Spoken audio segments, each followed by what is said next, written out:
generasi muda sekarang ini kan pasti udah melek teknologi ya.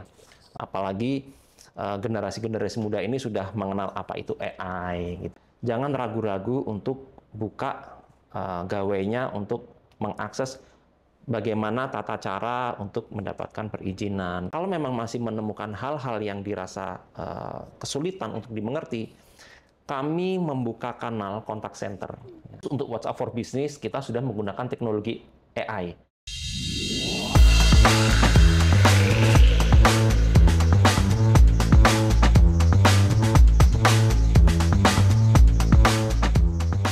Hai Investim, kembali lagi di Investalk, podcast Kementerian Investasi dan Hilirisasi BKPM, yang akan mengulas kebijakan dan perkembangan investasi di Indonesia. Bersama saya, Davina, saat ini UMKM menyumbang lebih dari 60% terhadap PDB Indonesia, dan menyerap lebih dari 97% tenaga kerja nasional. Angka yang luar biasa kan? Tapi ada satu tantangan besar.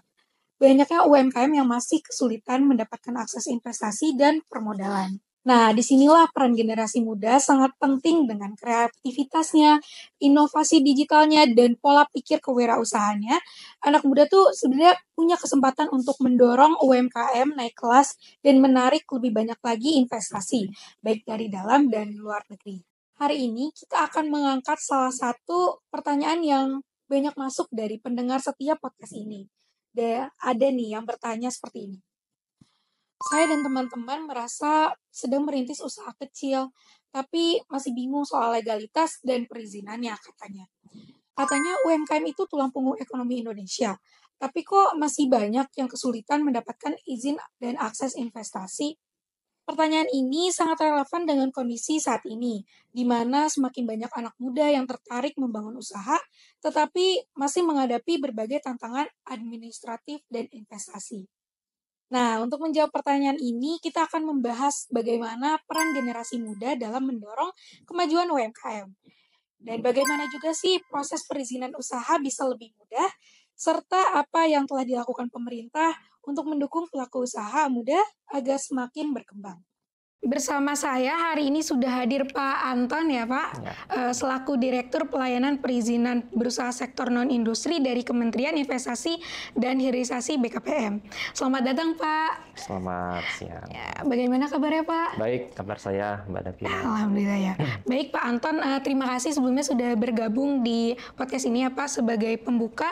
Mungkin saya langsung bertanya, bisa dijelaskan terlebih dahulu Pak, seberapa besar peran UMKM dalam perekonomian Indonesia dan mengapa juga penting sih bagi anak muda seperti saya ini untuk terlibat dalam sektor ini? Baik, pertama-tama kalau kita mengacu pada data ya, data yang kita terbitkan secara berkala itu kita memiliki data nomor induk berusaha atau NIB. NIB yang telah terbit di sistem OSS sejak OSS berbasis resiko ini diluncurkan di bulan Agustus 2021 hingga saat ini sudah terbit 12 juta NIB, lebih dari 12 juta NIB. Nah, menariknya 97% dari total NIB yang telah terbit itu adalah skala usaha mikro, kecil, dan menengah. Nah, ini benar-benar menunjukkan bahwa pelaku usaha di Indonesia itu memang didominasi oleh sektor UMKM. Itu yang pertama. Kemudian yang kedua, bagaimana peran dari UMKM ini untuk mendorong pertumbuhan ekonomi. Kalau tadi yang Mbak Davina sampaikan bahwa memang betul ya, kita mayoritas tenaga kerja ini bersumber dari sektor UMKM. Nah, lapangan kerja ini kan merupakan satu hal yang menjadi prioritas pemerintah dengan jumlah penduduk Indonesia yang termasuk terbesar keempat di 5 terbesar di dunia ya. Ini berarti PR tantangan terbesar kita adalah penyediaan lapangan kerja.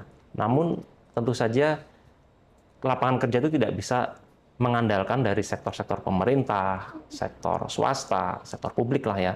Tapi harus didorong dari pelaku usaha UMKM yang memiliki jiwa berwirausaha. Oleh sebab itulah di sini tentu saja kita sangat mengapresiasi bagi seluruh UMKM yang telah memiliki legalitas usaha, khususnya legalitas usaha yang diterbitkan melalui OSS. Baik Pak, berarti banyak sekali ya sekarang UMKM di Indonesia gitu ya Pak? Banyak sekali, dan itu pun mungkin masih belum mengcapture seluruh UMKM, tapi kita akan terus berusaha untuk UMKM yang belum terdaftar di OSS untuk segera mendaftarkan kegiatan usahanya di OSS. Kalau dari kacamata saya sendiri sebagai anak muda ya Pak, saya mewakilkan anak-anak muda juga, banyak sekali anak muda yang ingin membangun usaha Pak. Tetapi sering sekali terkendala mengenai legalitas. Nah, apa sih Pak tantangan terbesar yang dihadapi UMKM dalam hal ini? Khususnya itu terkait perizinan yang kerap dianggap rumit gitu. Dan juga bagaimana upaya dari pemerintah sendiri dalam menyederhanakan proses tersebut agar mudah diakses generasi muda.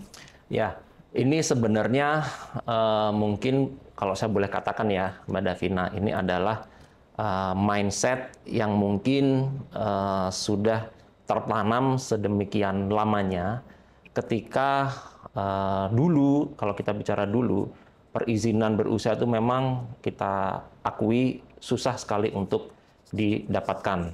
Bahkan untuk mengakses informasinya pun susah. Nah, mungkin sampai sekarang pun masih banyak masyarakat yang memiliki pandangan seperti itu. Namun, faktanya adalah bahwa perizinan berusaha ini sekarang ini sudah sangat-sangat dimudahkan sekali. Pelaku usaha sekarang tidak perlu datang ke kantor layanan pemerintah atau kantor pemerintah yang menerbitkan perizinan berusaha, melainkan bisa diakses di mana saja, melalui gawai, melalui PC, atau melalui media-media lainnya yang memang secara konektivitas internetnya telah terhubung. Nah, upaya pemerintah dalam menyederhanakan perizinan ini adalah kita menyediakan platform yang namanya OSS ya, Online Single Submission. Ini adalah platform yang memang ditujukan kepada seluruh investor, seluruh pelaku usaha ketika mereka ingin mendapatkan legalitas usaha di Indonesia. Nah, tidak perlu lagi datang ke kantor BKPM, ke kantor kementerian-kementerian lain yang memiliki kewenangan penerbitan izin, melainkan melalui OSS bisa diakses di mana saja. Mau diakses di kafe, mau di mall, mau di rumah, dimanapun itu, asal ada akses internet, itu pasti akan bisa terhubung. Dan tidak lagi dibatasi dengan waktu. Nah ini, kalau dulu istilahnya kan kita ada jam kerja ya. Yeah. Istilahnya 9 to 5 gitu kan. Di luar itu ya sudah, datang lagi besok karena kita sudah tutup nih loket. Yeah. Nah, sekarang enggak. Mau diakses tengah malam, mau diakses pagi, bahkan diakses weekend pun itu bisa.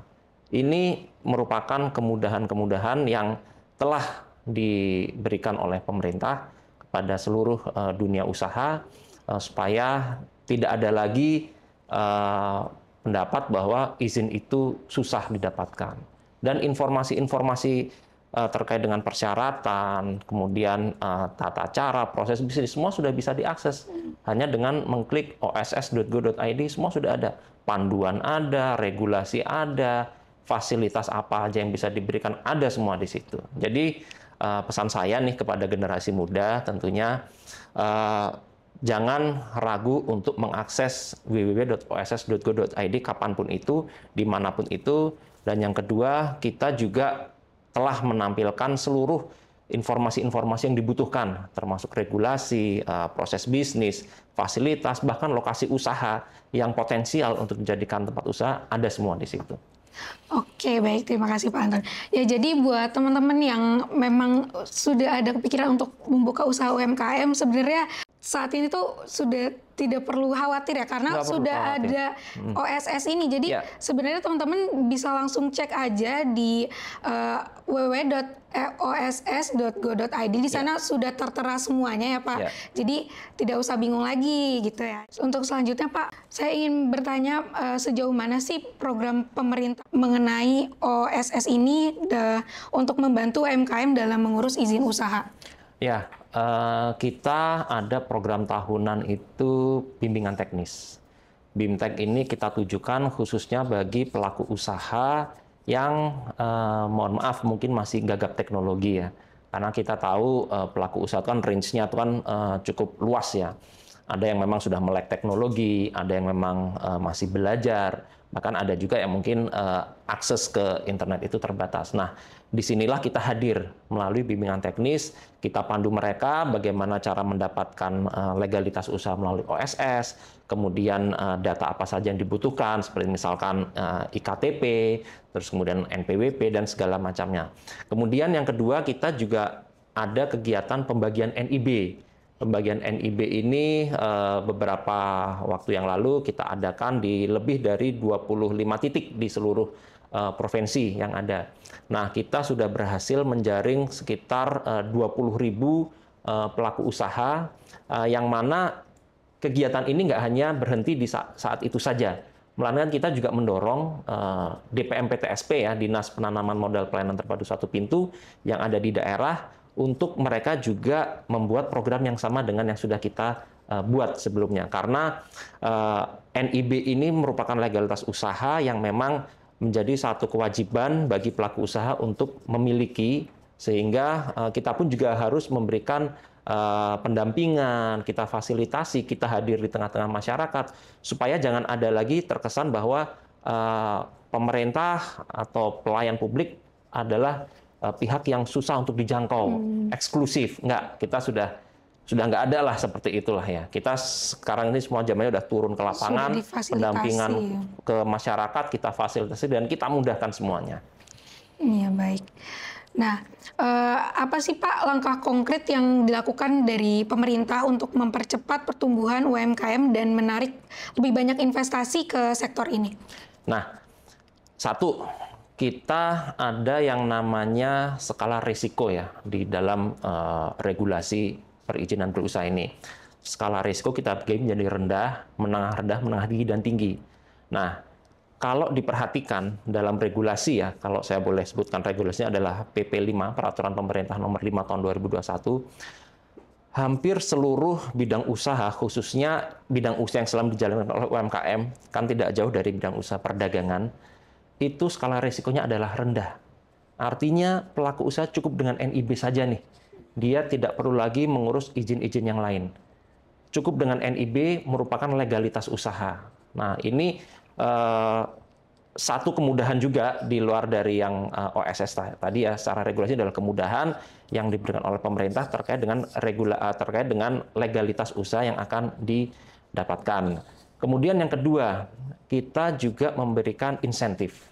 Insentif itu kita berikan kepada pelaku usaha yang memang secara ketentuan itu berhak untuk mendapatkan insentif investasi baik fiskal maupun non fiskal. Kemudian yang ketiga, kita juga menerbitkan peraturan Menteri Investasi terkait dengan kewajiban pelaku usaha besar untuk bermitra dengan UMKM dalam melakukan aktivitas usahanya. Mungkin kolega saya juga sudah menjelaskan ya bagaimana suatu usaha besar ketika dia mau mengajukan fasilitas investasi, fasilitas perpajakan, baik itu tax holiday, tax allowance maupun master list, pembebasan biaya masuk, itu diwajibkan untuk membuat atau menjalin kemitraan dengan UMKM. Dan UMKM yang disasar itu adalah UMKM yang ada di daerah. Artinya bahwa kehadiran investor usaha besar di daerah-daerah itu akan memberikan dampak signifikan terhadap pertumbuhan ekonomi. Jangan lagi ada kesan bahwa pelaku usahanya di daerah yang cukup terpencil, yang merasakan manfaatnya adalah di Pulau Jawa atau mungkin secara spesifik di Jakarta. Nah, kita nggak lagi seperti itu. Jadi, di mana investor itu berada, maka disitulah peran UMKM akan kita berdayakan melalui kemitraan tersebut. Baik, jadi sebenarnya teman-teman semua dari Kementerian Investasi ini sebenarnya sudah dimudahkan ya dengan kayak tadi diberikan insentif dan juga diberikan kemitraan gitu, seperti itu ya Pak. Yeah. Untuk selanjutnya, bagaimana sih Pak cara generasi muda bisa lebih proaktif dalam memahami kebijakan pemerintah dan memanfaatkan peluang yang ada? Oke. Kalau saya melihatnya adalah bahwa ini kan generasi muda sekarang ini kan pasti udah melek teknologi ya. Apalagi kalau kita struktur generasi itu kan, kalau mungkin Mbak Devina tahu ya, ada generasi milenial, Gen Z, Gen X, Alpha ya, terus Beta. Nah, artinya sekarang ini akses informasi itu sangat mudah didapatkan. Apalagi generasi-generasi muda ini sudah mengenal apa itu AI, gitu kan, teknologi-teknologi yang sudah jauh lebih berkembang. Nah, jangan sampai teman-teman ini ya, generasi muda ini melewatkan kesempatan ini begitu saja. Artinya akses itu kan sudah mudah ya didapatkan. Jangan ragu-ragu untuk buka gawainya untuk mengakses bagaimana tata cara untuk mendapatkan perizinan, regulasi itu bagaimana. Itu semua mudah didapatkan. Tapi kami juga tidak menutup mata bahwa mungkin masih ada sebagian yang belum paham ya terkait dengan maksudnya apa sih ini, ketentuan ini apa sih itu, daftar positif investasi itu apa, nomor induk berusaha, sertifikat standar. Nah, kalau memang masih menemukan hal-hal yang dirasa kesulitan untuk dimengerti, kami membuka kanal kontak center. Kontak center, baik itu melalui WhatsApp for Business, melalui Instagram, kita juga ada email, kita ada call center, bahkan yang tinggalnya di seputaran Jakarta juga bisa langsung datang ke kantor kami untuk bisa konsultasi langsung dengan kami. Sehingga nggak ada lagi nih pelaku-pelaku usaha, khususnya generasi muda ini, yang merasa kesulitan dalam hal memahami regulasi. Karena kita sudah menyediakan kanalnya, bahkan khusus untuk WhatsApp for Business, kita sudah menggunakan teknologi AI. Jadi ketika ada pertanyaan-pertanyaan, nanti ada itu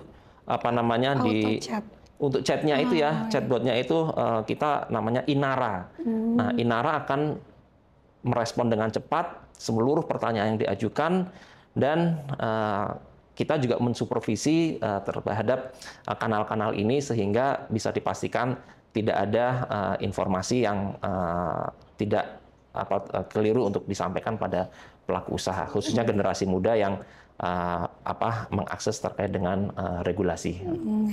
Luar biasa sekali ya Investim. Jadi di sini tuh ternyata sudah disediakan AI-nya tersendiri yang namanya Inara ya Pak. Jadi untuk teman-teman yang ingin melakukan usaha bisa langsung diakses aja di OSS ya Pak. Dan untuk yang terakhir Pak, kira-kira ada nggak sih pesan dari Bapak untuk generasi muda yang ingin memulai bisnis atau berinvestasi dalam sektor UMKM tetapi masih ragu karena faktor regulasi dan tantangan yang lain?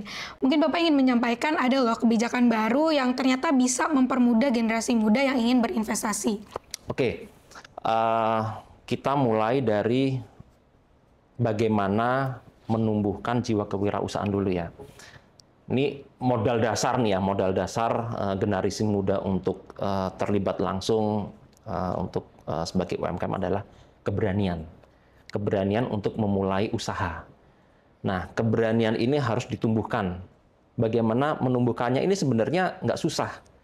Karena apa? Karena sebenarnya minat usaha itu bisa dilihat dari hal-hal yang kecil tuh, Mbak Devina.